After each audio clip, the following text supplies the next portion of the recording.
right, here we go. All right, welcome. We are still WillieBrown Middle School. Our team, and we were really excited. We started out from a project called Earth Day every day. Earth Day Every Day. We participated in that a lot last year, and so we were really excited to come together, all of us working together. Teachers really got to start it, and it's really excited about this journey. Hi, I'm Amber. I'm the school social worker at WillieBrown. I'm Alex. I teach 7th grade science.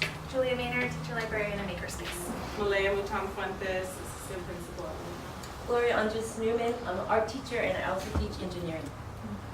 So we start all of our meetings at WillieBrown with a mindful minute. We're going to do a mindful 20 seconds-ish. And just for this today, we're going to, we're going to breathe for 4 seconds, breathe in for 4 seconds, and then breathe out for 4 seconds. We're going to go through that twice.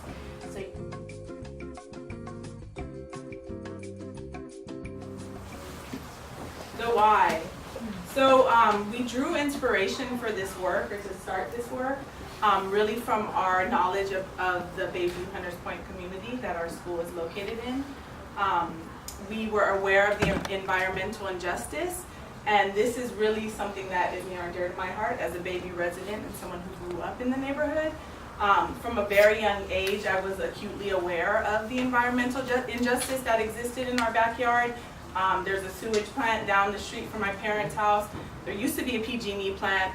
There's still a toxic waste naval shipyard site right in our backyard. And so that, coupled with the lack of access to healthy food and also the garbage and litter issue, just really was glaring to me from a very young age.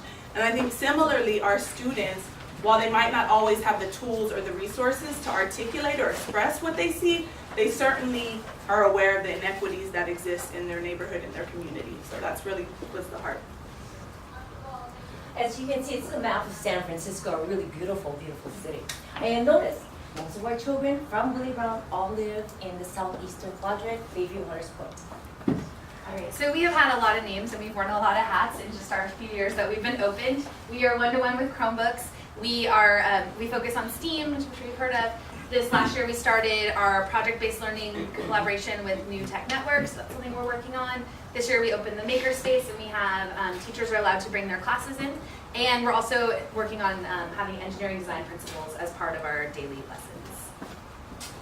Here we have a map just to show a little more background of access to healthy foods in San Francisco. If you look at that southeast corner where most of our students are from, you can see that there's very little access to healthy foods in the neighborhood. Similarly, with this map, it's a % of tree cover, so how much green space is in the neighborhood, and again, in that southeast corner, there's very little green space for our students. And taking that knowledge all together, we came up with this original design challenge. The health and wellness of our students is disproportionately impacted by their environment, and it interferes with their academic success.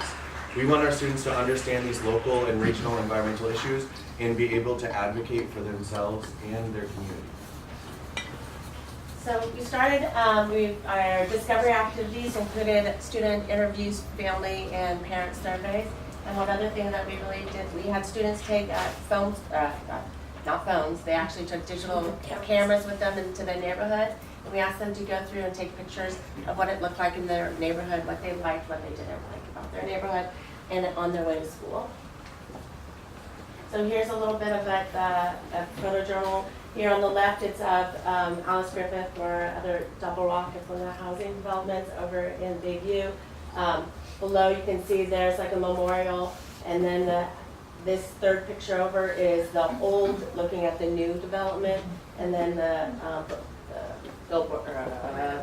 boarded up, thank you, windows. So these were just kind of get an idea of what the students were seeing. So along with the photojournals and the interviews and surveys, there were a lot of themes that emerged. One of them was violence. So for example, this stood out to us. When we asked the student, what don't you like about your neighborhood? The student said, how people have been dying lately from violence and shootings. My auntie works for the mayor's office, and so we keep our street clean. And on the flip side, we asked students what they like about their neighborhood. And something else that emerged was really around the green spaces. And so this student said, it's clean now, there's no garbage, people stop throwing it on the ground. There have been more plants in the last couple of years. And one of the other things we asked our students about was some cool projects. And of course, if you think back to your schooling, you probably don't remember that math test you took in 7th grade, but you remember the events and the projects and the things that had real world ideas or that you presented to someone. So all of our things that stood out were really projects, cooking, collaborating, working on things that go with their identities. So we did our insights kind of student style. We did them with emojis. So our first one is students notice and dislike the amount of litter on campus in their neighborhood. There will be like 3 seconds to think about what you think that one might be. And it is, teachers are willing but need time and support to implement an environmental justice curriculum. Another insight that we found is that students feel engaged when collaborating with others. In addition, they like activities that teach about their identity and how they have an element of choice in hands-on learning. Next one. Our community is inspired and wants more access to cooking healthy foods. And our last big insight that we took away from this project was students notice and desire more green spaces and plants in their neighborhood and school community as long as they feel safe. So with all of that discovery work, we redid our design challenge and we came up with this. How might we develop students' sense of purpose and sense of self as leadership, empathy, and collaboration by designing PBL projects that build understanding and collaborative agency among students in relation to their environment, that being food, space, greenery, and wellness, in their school and communities.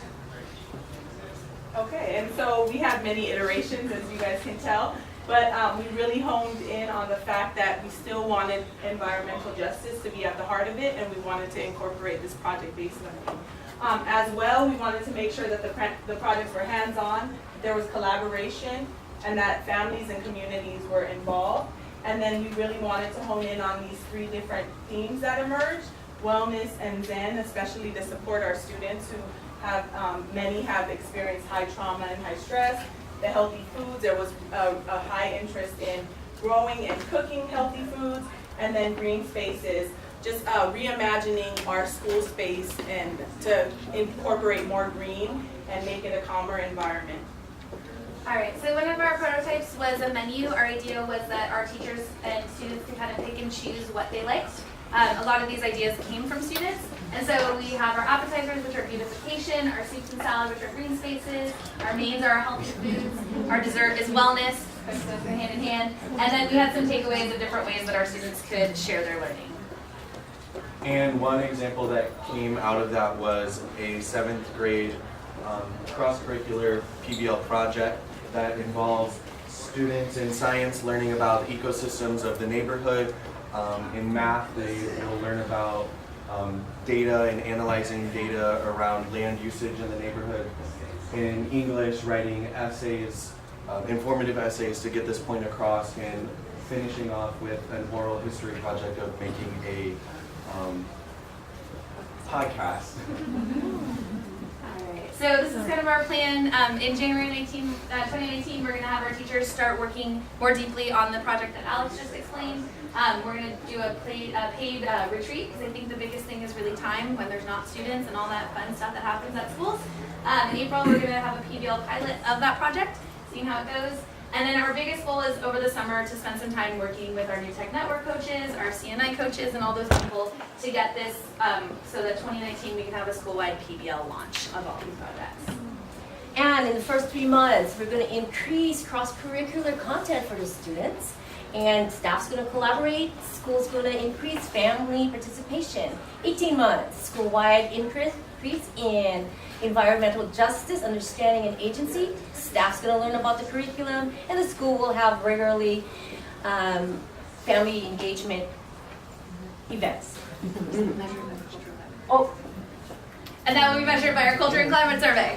And then here's our last thing with our 13 seconds.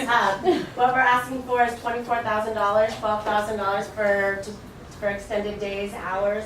We need to have food. We know that it increases participation as well. And then we need $9,000 for buses and materials and cooking supplies and all those other things. Thank you. Yeah.